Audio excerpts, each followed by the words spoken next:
You can introduce yourself if you like to, and start at the beginning, what year it was when you got into veganism, and then what happened, what health consequences you had, and everything. All right. Well, my name is Guy. I'm from here in Northern California, around the Sacramento area. And this whole story started out somewhere around late 2011. I was living out in a more rural area at the time. I had been in a home business with my father and myself out in the countryside, so it was kind of an opportunity to be away from all the noise and chaos of the city environment, which was a really nice experience. And I guess ever since my high school years, I had, I guess you could say, fundamentally felt there was something inherently wrong with the system that we live in this world. So it kind of started me on this, what I felt to be the search for truth early on.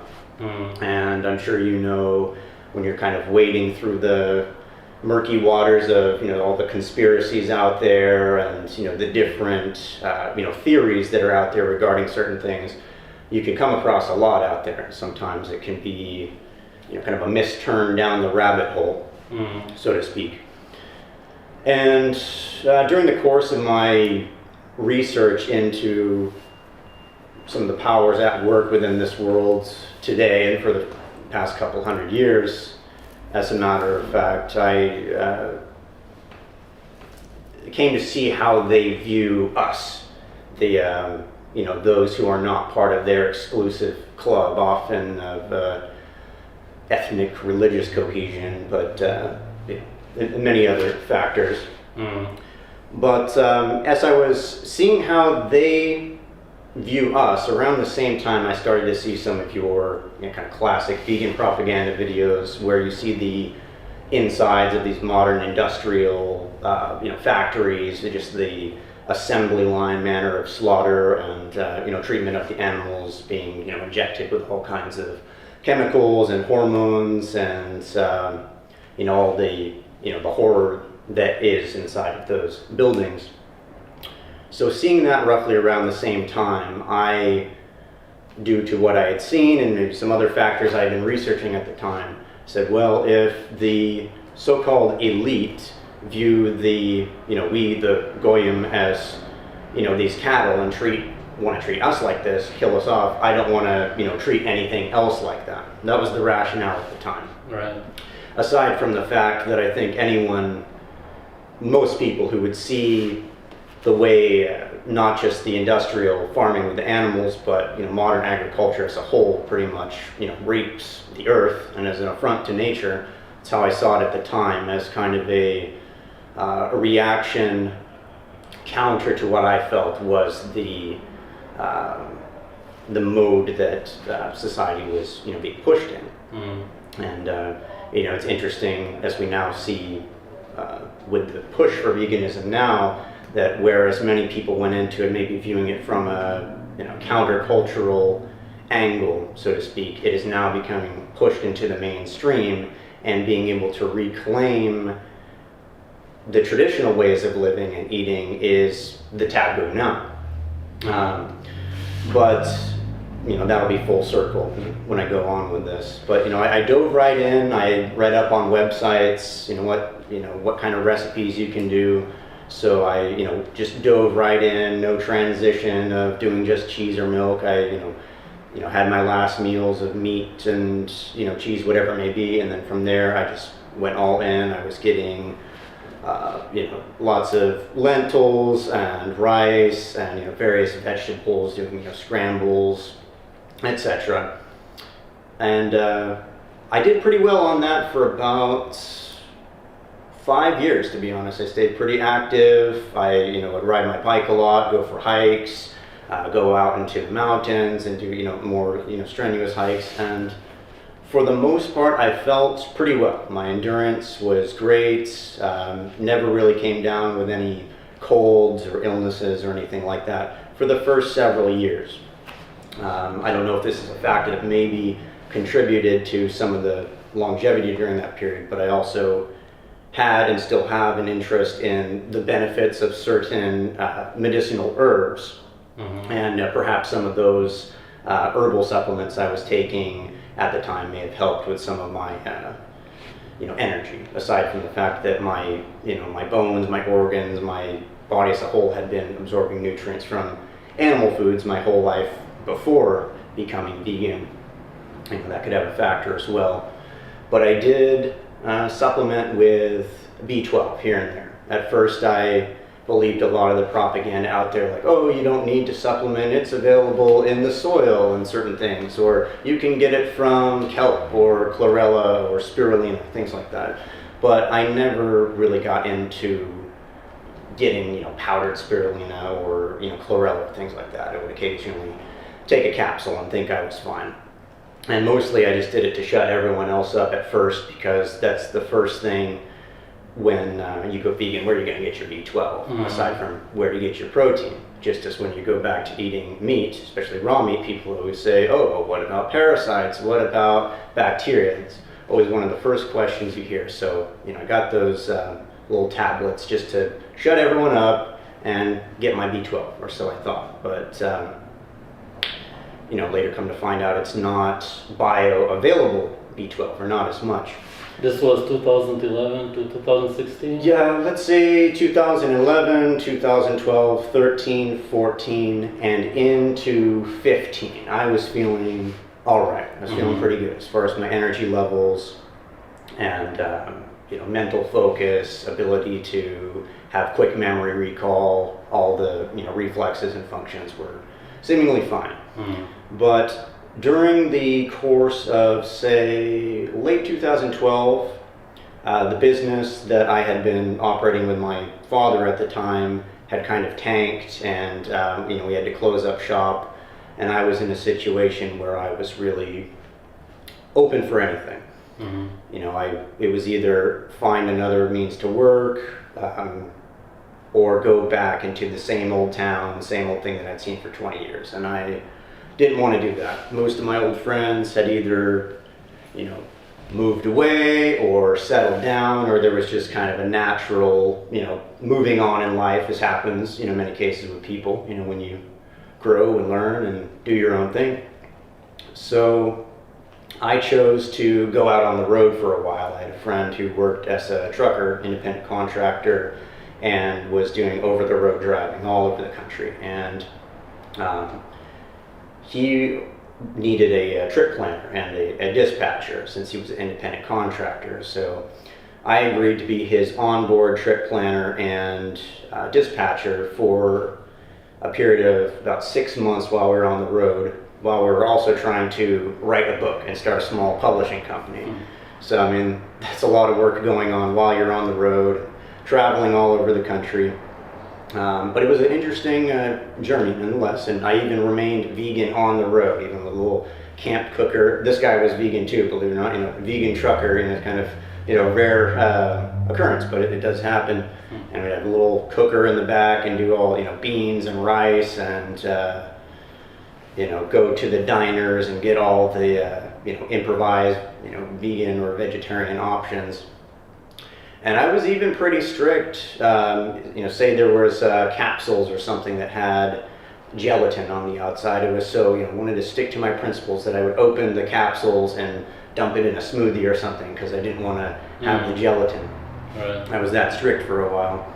But after settling down in Nashville for a while, after all that time on the road, I think I started to really notice the effects of nutrient depletion, though I certainly didn't view it as that at the time. I just thought I was tired and overworked, and that may have been the truth. When you're really overworking, experience higher stress levels and anxiety, it can start to leach nutrients from your body. Right. And looking back now, I realized that was what was starting to happen, where I was starting to experience probably some of the highest levels of stress in my life thus far, due to the certain work and living situations that just weren't working out at the time. It turned out to be an incompatible situation. Due to these factors, I started to feel physically weaker, because at this time I was without a vehicle. I would be riding my bike to and from work, I noticed my endurance started to go down a bit. My muscles behind the knees would have periodic twitching, like a tensing that would happen for, sometimes 5, sometimes upwards to 20, 30 seconds, and it would cease. But I didn't tell anyone about that at the time. I figured, oh, I'm just tired. I didn't, stretch properly. I've been, riding for a long time. I'm just tired, and it would tense up and it would go away. As the years went on, leading up until this past year here, when I switched to ovo-lacto vegetarian, starting around late December, I had already been having full-blown brain fog where I would, say, go into a room to get something in the kitchen, and then I would, hesitate for a minute and forget what I had been going to get, and my memory was slower, and I was just feeling tired all the time. Yeah. And I had started to look into keto as well. In fact, it was the first time in my life that I'd ever heard of phytic acid. And if I hadn't heard from my girlfriend sometime last year about phytic acid, I probably wouldn't have heard of it until maybe a month or 2 ago after recently. I certainly didn't know anything about oxalates or lectins. I never even heard of that stuff until very recently. And now I know why I was feeling so much weaker after I learned about those. But I, at the time, had heard about the phytic acids that are present in a lot of grains and legumes and many other plant-based foods that inhibit the ability to absorb certain nutrients, including protein. Now, at that time, my diet was very carb heavy. It was almost the staple of my diet was heavy carbs, low fat, and practically no cholesterol. Because for the most part, a vegan diet is not just a low cholesterol diet, it's pretty much a no cholesterol diet. Did you try to do low fat on purpose? Well, I had been seeing how the phytic acids being you said low fat. I hadn't really had that much of a concern at first. I was eating, like I said, mostly grain based. I always enjoyed doing things in the kitchen, and cooking my own meals, and of course everything is cooked. But I really got into kind of like Indian style cuisine with heavily rice and lentil based, with lots of vegetables fried in a pan in hydrogenated vegetable oils and all kinds of spices on top. Sometimes 7 different spices, and everything fried in oil, or having some very heavy carb based staple of the meal.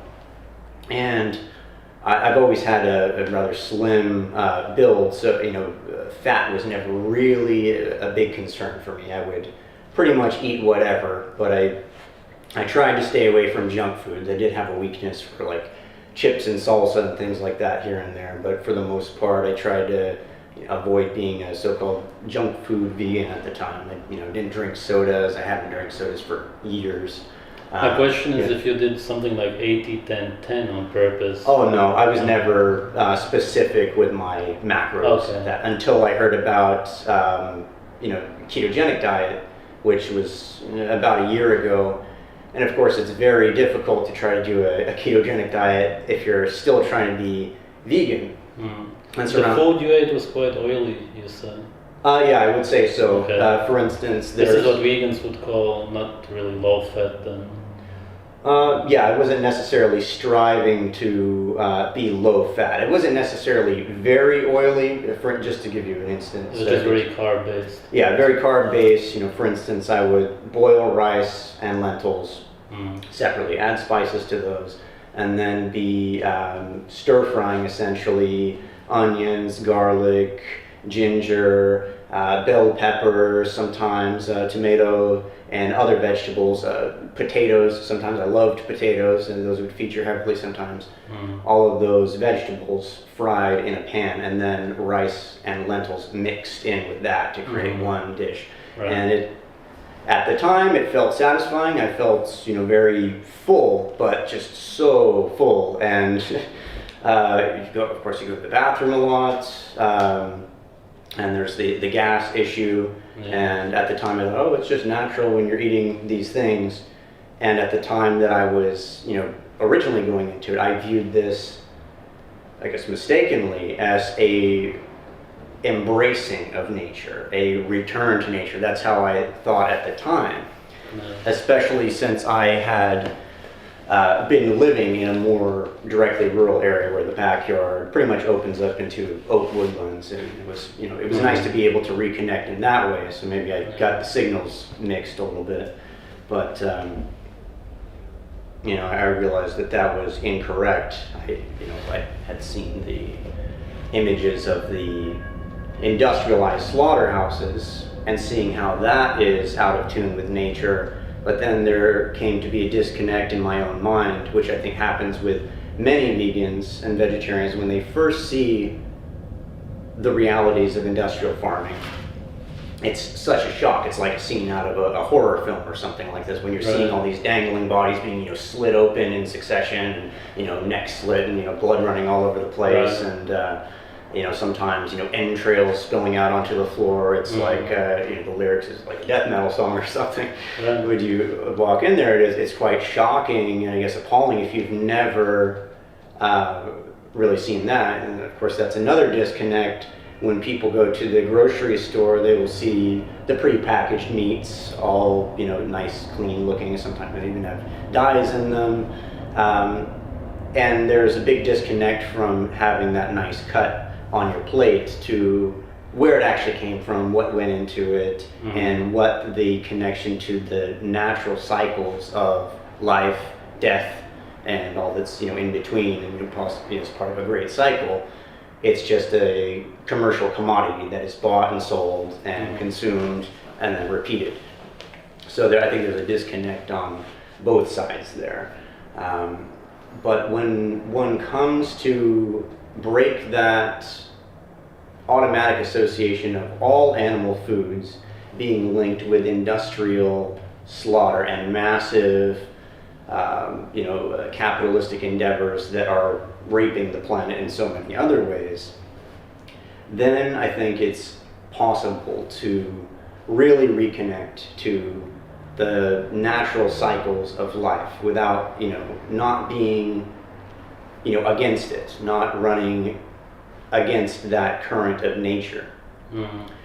There's this connection that people make in their minds that all animal food comes from those, massive industrial slaughterhouses. They get removed from the idea of the animals that actually get to live their lives on farms and just the natural process of life and death and nature.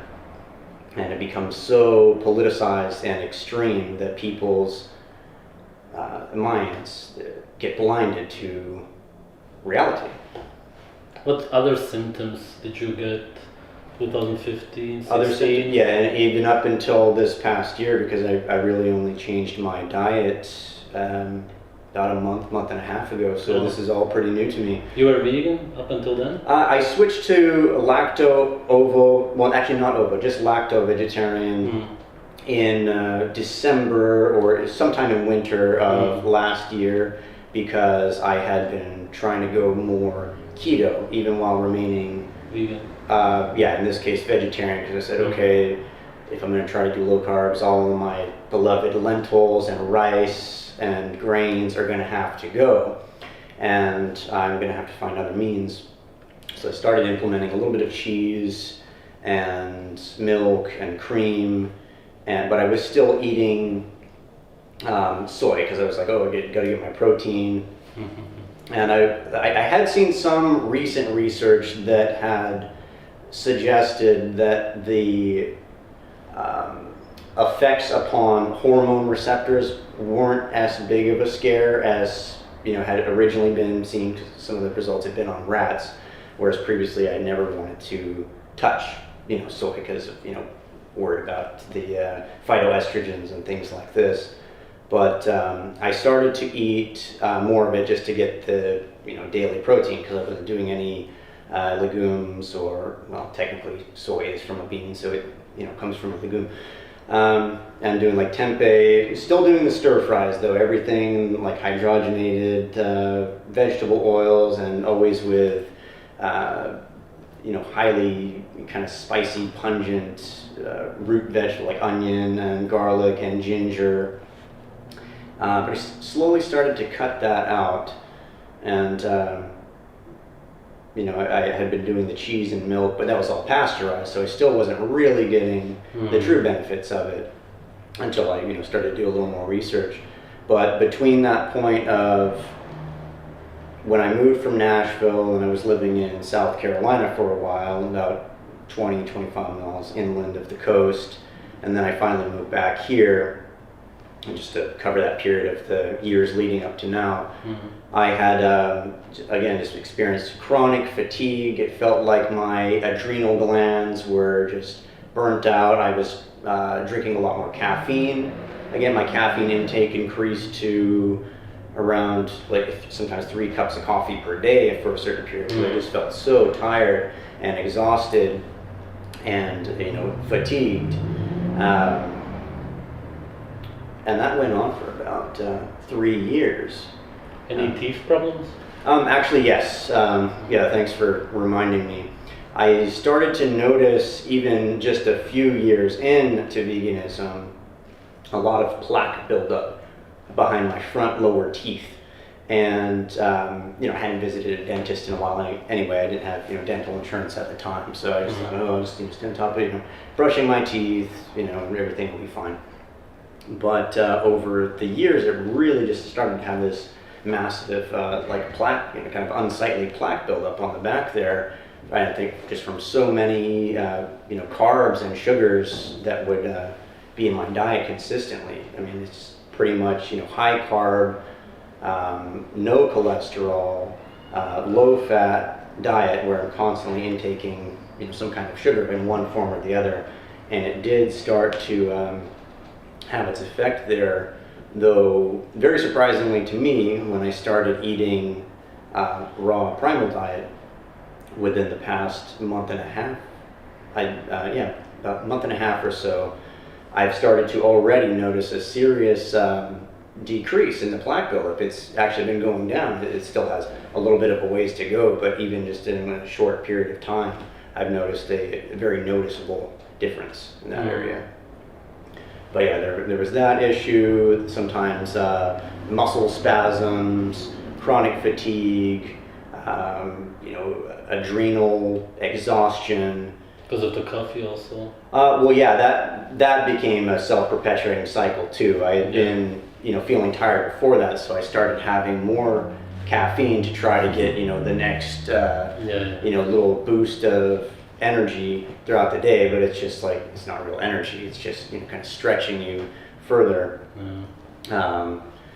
But once I really started doing my research and I had watched some of your videos, to be honest, I forget how I first came across your videos. I think it was someone in the comment sections of Thulian Perspectives channel. It may have actually been Unlock the Power, gave a link to some of your stuff, and I checked out his page or saw a link to the video of you eating high liver for the first time, and like one of those like 100-year egg type of thing.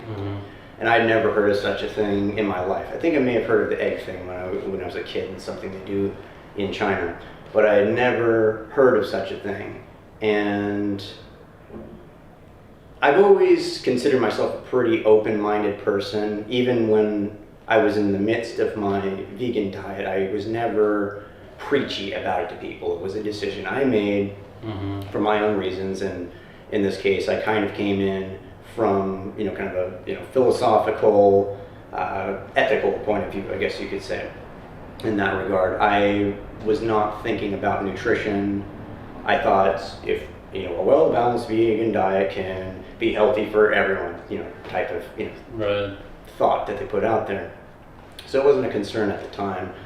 Obviously, it came to be one, but even then, I was pretty open-minded. So by the time I saw your high meat videos some months back, I was just intrigued. It seemed kind of strange, but a lot of things are strange in this world that are quite interesting. So I checked it out. I didn't really feel grossed out or anything. It just seemed certainly out of the ordinary, and I never heard of this. So I watched a few more of your videos, and I came across the name Agenus Wonderplanets coming up quite frequently. So that's when I said to myself, okay, who's this Agenus character? And I looked him up. Of course, some of your videos have featured him speaking and have excerpts from his lectures and speeches.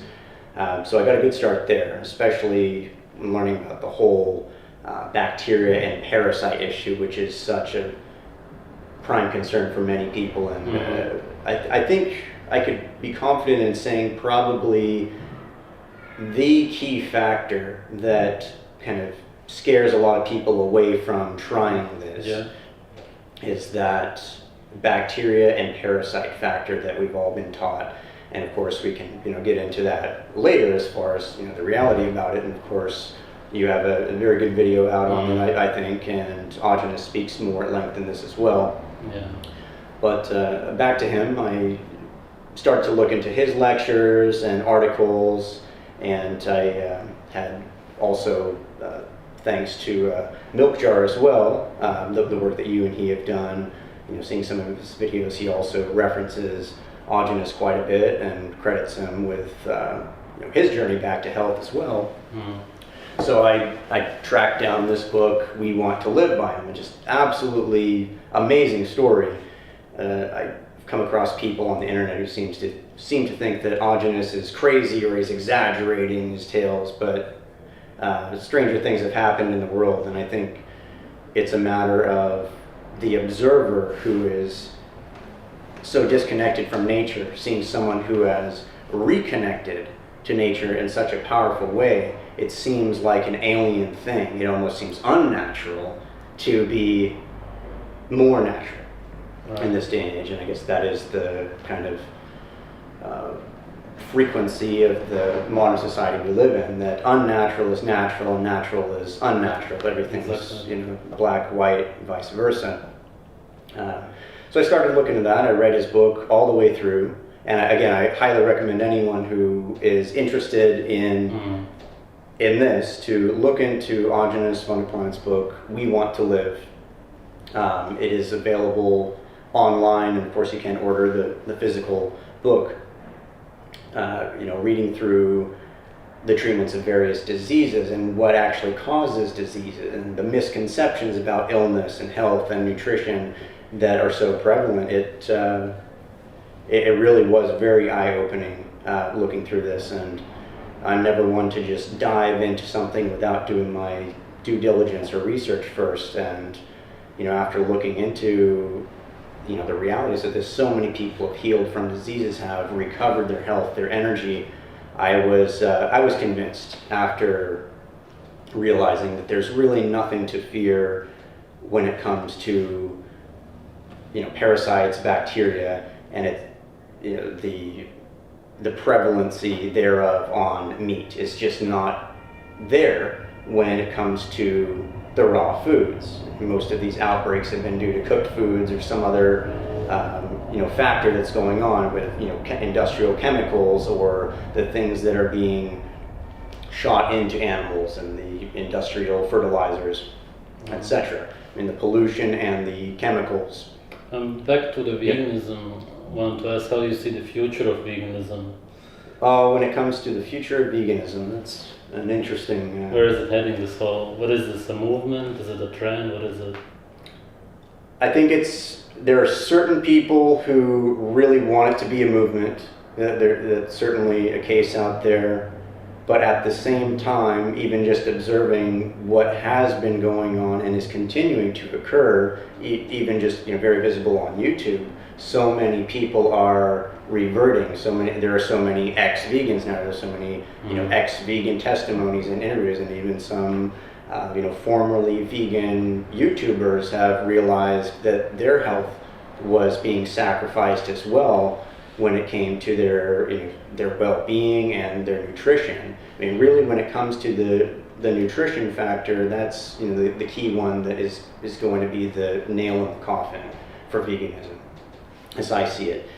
Though when it comes to the factor of it being a movement or something that is being pushed, I can definitely see that. I do believe, from the trend I can see, as long as this civilization is standing, they are going to continue to push the more kind of Soylent Green, so to speak, future, where the thralls, the peons, the slaves, the commoners will eat their grains and their plant-based foods, their fake meats, their Beyond Burgers if they want to have some, luxury.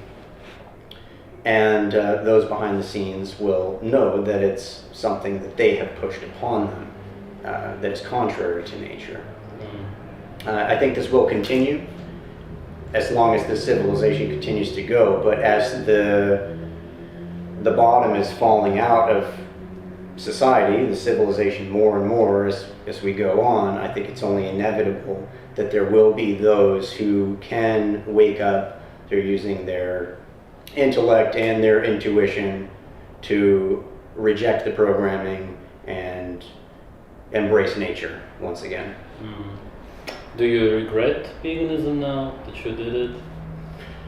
I do feel that I was misinformed in a way. Let's put it that way.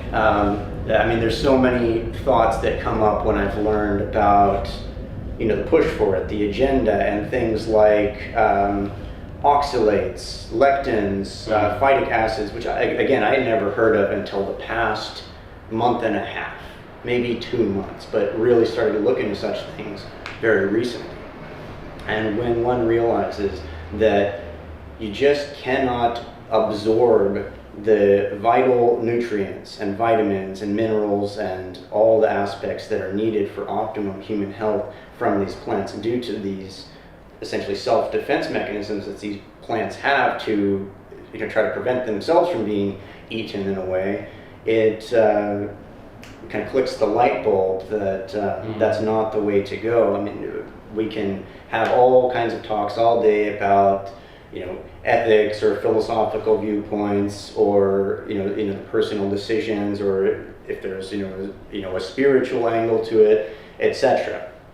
And certainly it is possible, if one is concerned about reducing the amount of harm they do to the earth and to plant and animal life, you can live in a balanced way. The animals do so too. The animals aren't destroying forests and tearing up whole fields and sending all kinds of pollution into the atmosphere that they breathe. That's something humans do, and it is not contrary to be able to eat an animal-based diet and also be striving to have a balance in the amount of harm you do to the earth and to animals, so to speak. But that can get a lot of people in the type of mindset that any harm, any death is bad, and I think that's another disconnect from nature. Again, either from the vegan side of things or the common shopper who just gets their meat from the grocery store and only sees the prepackaged thing, where people, all foods really, get it out of a can or get it out of a package and just add water and now it's somehow food. It's a disconnect from what food really is, right, on all sides. Do you have any contact with the trucker who was vegan? Is he still vegan, or anybody else you have contact with? No more. That was some years ago, where I'd been in contact with that individual. I was just wondering if there's people who you know who are vegan who also cook. Yeah, there's still some people I know out there, though I don't have extensive contact with them, because I started to see some of their symptoms that were popping up in, shall we say, the mental sphere, and I had already kind of made my distance.